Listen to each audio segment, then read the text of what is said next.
Nyota wa zamani wa klabu ya Young Africans na klabu ya Pyramids hivi sasa, Fiston Kalala Mayele ametawazwa kuwa mchezaji bora wa mwaka kwa klabu za wanaume katika tuzo za CAF 2025, akihitimisha msimu wake bora zaidi uliomfanya mshambuliaji huyo wa DR Congo kuwa moja ya wachezaji bora na washambuliaji wasiozuilika kirahisi barani Afrika. Mchezaji huyo wa DR Congo ametoa mchango wa hali ya juu katika klabu yake ya Pyramids iliyotoa mataji matatu makubwa ambayo ni ligi ya mabingwa barani Afrika, CAF Super Cup pamoja na kombe la FIFA African Asian Pacific. Na Mayele amekabidhiwa tuzo hiyo kwenye hafla iliyofanyika jana Jumatano, na Mayele amekabidhiwa tuzo hizo ambazo zilifanyika Chuo Kikuu cha Mohamed wa Sita Polytechnic kilichopo Rabat nchini Morocco. Lakini mbali na mchango wake wa kubeba mataji hayo, nyota huyo amemaliza msimu wa mwaka 2024-2025, yani msimu jana,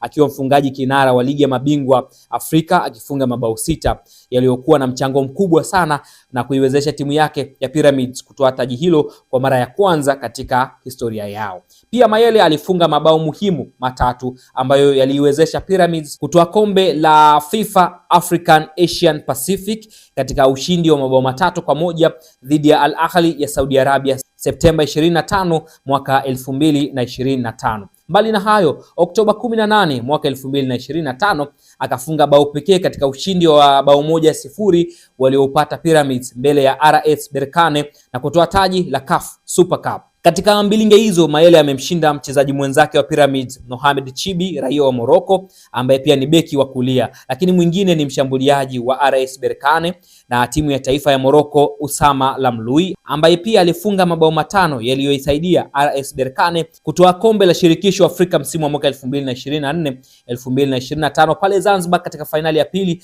wakati RS Berkane wamekutana na Simba katika fainali ya mchezo wa shirikisho barani Afrika. Pia alikuwa na mchango wa kuisaidia RS Berkane kushinda taji lao la kwanza la Botola Pro msimu wa mwaka 2024-2025.